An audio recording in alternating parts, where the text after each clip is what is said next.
Mahmud Sami Ramazanoğlu Kuddise Sirruh Uhud Gazvesi. Resul-i Ekrem sallallahu aleyhi ve sellemin rüyası.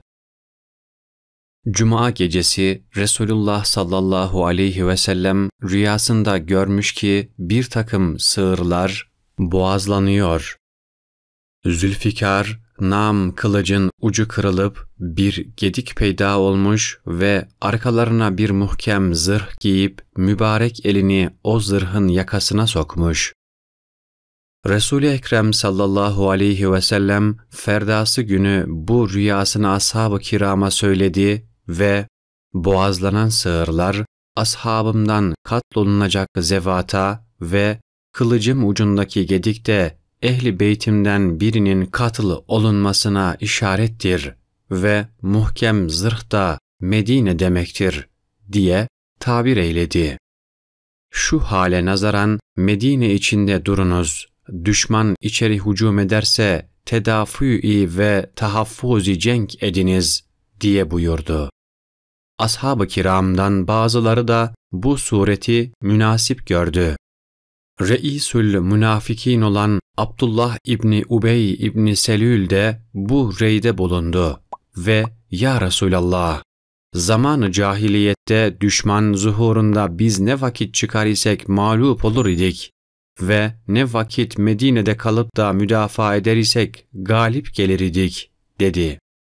Filvaki öyle tedafûi hareket muvafık-ı hal ve maslahat idi. Zira Medine'nin her tarafı binalar ve duvarlarla çevrilmiş ve geçit yerleri istihkamlarla seddedilmiş olduğundan bir kâlâ hükmünde olup Resulullah sallallahu aleyhi ve sellemin rüyasında gördüğü gibi bir kavi zırh mesabesindeydi. Binaenaleyh bir müddetçik Medine-i Münevvere'de sabr-u sebat olunsa urbana fütur gelerek bir kısmı savuşup gider idi ve Medine üzerine hücum ettikleri takdirde içeriden ok atılarak birçoğu telef edilebilirdi ve Kureyş ordusuna zaaf gelip icabı hale göre üzerlerine hücum ile muharebeyi kazanmak kolay olurdu. Ashabtan bazılarının meydan cengi talebi.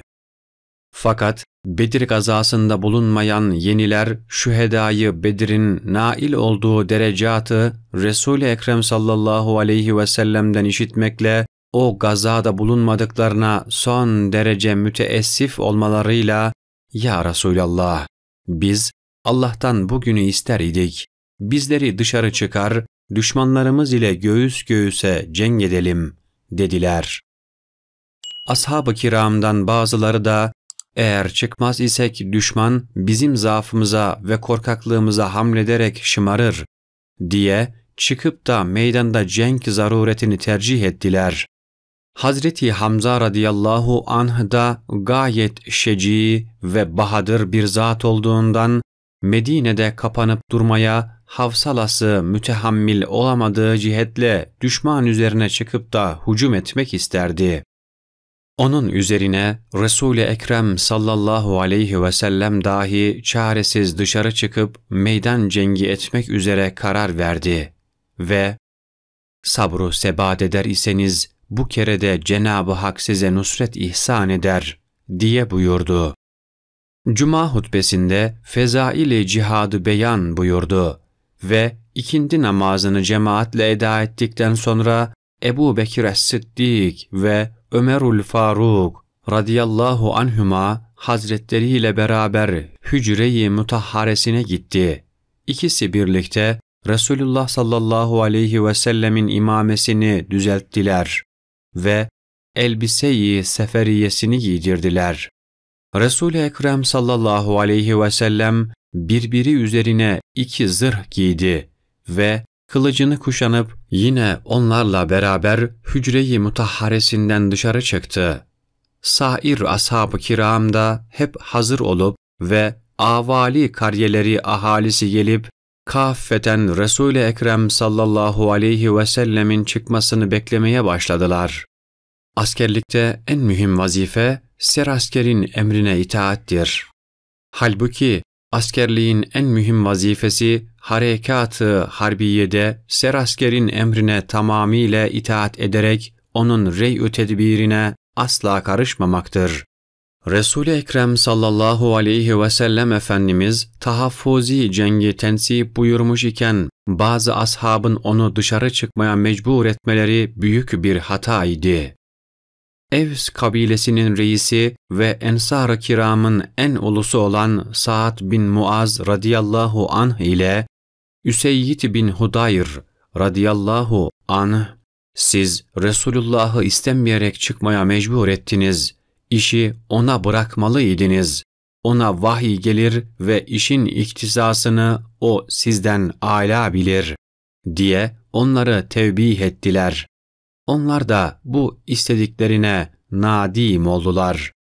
Ve Resulullah sallallahu aleyhi ve sellem Efendimiz hücre-i saadetlerinden çıktık da, "Ya Resulallah, biz senin emrine muhalefet etmeyiz, dilediğini işle," dediler. Fakat Resulullah sallallahu aleyhi ve sellem Efendimiz onların ısrarı üzerine silahlanıp atına binmek üzere olduğundan, bir peygambere silahlandıktan sonra cenk etmeden dönmek yakışmaz buyurdular ve hemen atına binip orduyu saadet ile Medine haricine çıktılar. İbni Ummi Mektum radıyallahu anh'ı Medine'de kaim makam bıraktılar. Sa'd İbni Muaz ve Sa'd İbni Ubade radıyallahu anhuma zırhlı oldukları halde Resul-i Ekrem sallallahu aleyhi ve sellemin önünde yürürlerdi. Uhud dağına doğru azimet eylediler. Medine ile Uhud arasındaki mesafe 1 saatten azdır. Ancak o gün oraya kadar varmayıp yarı yolda Şeyhain denilen mevkide gecelediler. Usame bin Zeyd ve Abdullah İbni Ömer ve Zeyd İbni Sabit ve Ebu Sa'id el-Hudri gibi küçük çocukları buradan Resulullah sallallahu aleyhi ve sellem geri çevirdi.